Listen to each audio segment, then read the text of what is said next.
Welcome to The Explainer.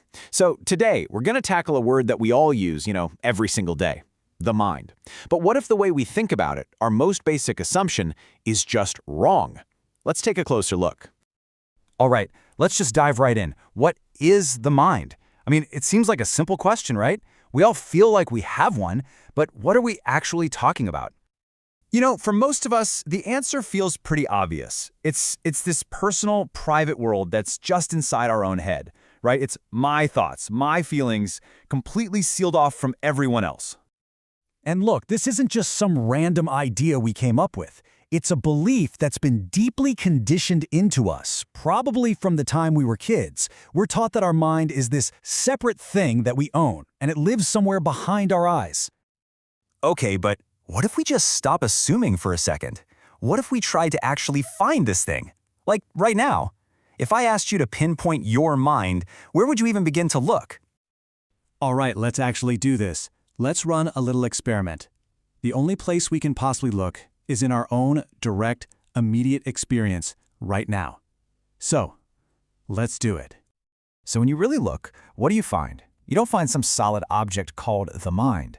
What you actually find is this constant flowing stream, a river of data. You've got sights, sounds, physical sensations, all of it just appearing and then disappearing. And this is the really crucial question.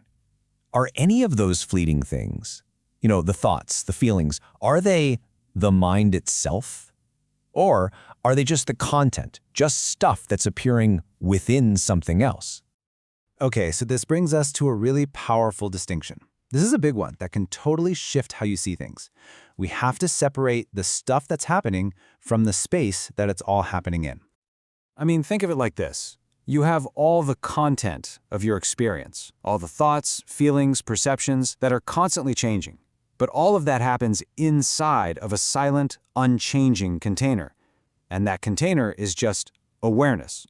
The content is always in flux, but the container, that awareness, is always there.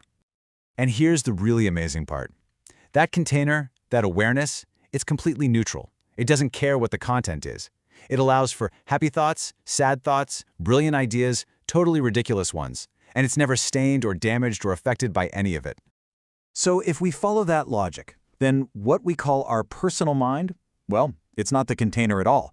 It's actually just more content. It's a recurring thought, a little story that pops up and says, hey, this is my mind. And just like every other thought, it appears and then it disappears. And this is the really wild part. When you look directly into your own raw experience, you can never ever find a solid, separate thing called mind. The only thing you can ever find is the thought that says, this is my mind. Okay, but this brings up a really good question, right? A totally natural one. If it's all just one big container of awareness, then why does my experience feel so darn private? Exactly, right? Why can't I tune into what you're thinking right now? Why is it that my experience feels so personal, so localized right here? Well, the key here is to get the difference between being individuated and being separate. They sound similar, but they're not.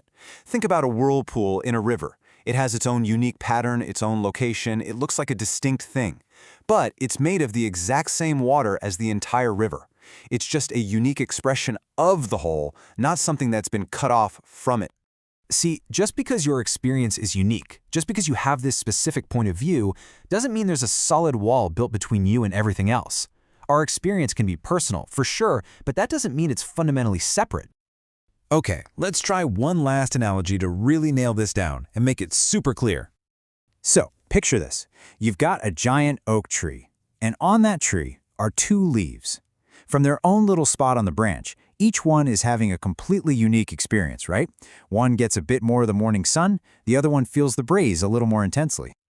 Now, it would be pretty ridiculous for one leaf to say to the other, hey, this sunlight is my sunlight, or this breeze is my breeze, because, well, it's forgetting it's connected to the very same tree. And yet, isn't that kind of what we do when we grab a thought and say, this is my thought? But from our perspective, we can see the whole tree, right? We know that even though each leaf has its own individual experience, they're all just expressions of the same life, the same system. They might look separate, but they're not. So, let's wrap this up with a final thought. Something a little provocative that really challenges this whole idea of a sealed-off personal mind. Think about this. We've all heard a little kid say something incredibly profound, right? Something wise way beyond their years, something their few years on this planet couldn't possibly account for. So, if our thoughts are strictly personal, if they're generated and stored only inside our own skulls, where did that wisdom come from? It makes you wonder, doesn't it? Maybe thoughts aren't really mine or yours at all. Maybe they just arise in this vast, shared field of awareness, and our individual consciousness is just like a radio receiver that happens to be tuned to that particular frequency at that particular moment.